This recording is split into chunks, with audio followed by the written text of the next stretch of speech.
Hi friends, தேங்காய் பால் ரசம் எப்படி பண்ணலான்னு பார்க்கலாமா? ஃபஸ்ட்டு அரைக்கிறதுக்கு 1 ஸ்பூன் அளவுக்கு சீரகம், 1/2 ஸ்பூன் அளவுக்கு மிளகு, 1/4 ஸ்பூன் அளவுக்கு மஞ்சள், இது கூட 3 பல் அளவுக்கு பூண்டு, 1 கொத்து கருவேப்பிலை, நம்ம செடியில் ஃப்ரெஷ்ஷாக பறித்த தக்காளி பழம் 1. நெக்ஸ்ட் இது கூட 1 துண்டு அளவுக்கு இஞ்சி, இதெல்லாம் வச்சு 2 பச்சை மிளகாவும் வச்சு அரைக்க போகிறோம். நெக்ஸ்ட்டு தேங்காய் பாலுக்கு ஒரு தேங்காவை உடச்சி எடுத்தாச்சு. இதில் அரை மூடி தேங்காய் நம்ம யூஸ் பண்ணி தேங்காய் பால் எடுத்து வச்சுக்கலாம். ஒரு லெமன் சைஸ் புளி எடுத்து அதை தண்ணியில் நல்லா கரைச்சி வச்சுக்கலாம். நெக்ஸ்ட்டு ஸ்டவ் ஆன் பண்ணி அதில் ஒரு பாத்திரம் வச்சு ஹீட் பண்ணிக்கோங்க. இந்த ரசத்துக்கு நம்ம தேங்காய் எண்ணெயில் பண்ண போகிறோம். தேங்காய் எண்ணெய் 2 ஸ்பூன் அளவுக்கு இதில் ஆட் பண்ணிக்கலாம். ஆயில் ஹீட் ஆனவனே அதில் தாளிக்கிறதுக்கு கடுகு பருப்பு, கருவேப்பிலை ஆட் பண்ணிக்கோங்க. 2 காஞ்ச மிளகாவும் இது கூட நம்ம ஆட் பண்ணிக்க போகிறோம்.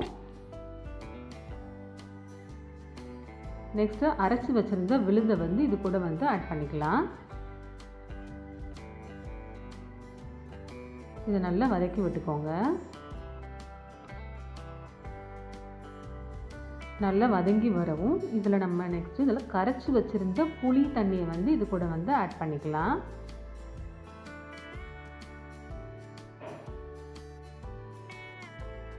பெருங்காயத்தூள் ஆட் பண்ணிக்கோங்க. நெக்ஸ்ட்டு கைப்பிடி அளவுக்கு கொத்தமல்லி. ரசத்துக்கு எவ்வளோ கொத்தமல்லி ஆட் பண்ணுறீங்களோ அவ்வளோ டேஸ்ட்டாக வரும். நெக்ஸ்ட் தேவையான அளவு சால்ட் ஆட் பண்ணிக்கோங்க. ரசம் இந்த மாதிரி நல்லா கொதித்து வரவும் நம்ம 1 கப் அளவுக்கு தேங்காய் பால் இதில் ஆட் பண்ணிக்கலாம். தேங்காய் பால் ஆட் பண்ணதுக்கப்புறம் கொதிக்கலாம் விடக்கூடாது. லைட்டாக நுரக்கட்டி வரவும் ஆஃப் பண்ணிடணும். ரொம்ப நேரம் அடுப்பில் வைக்க வேண்டாம். இந்த மாதிரி லைட்டாக நுரக்கட்டி வரவும் ஆஃப் பண்ணிடலாம். பாருங்கள், தேங்காய் பால் ரசம் சூப்பராக ரெடியாகி வந்துடுச்சு.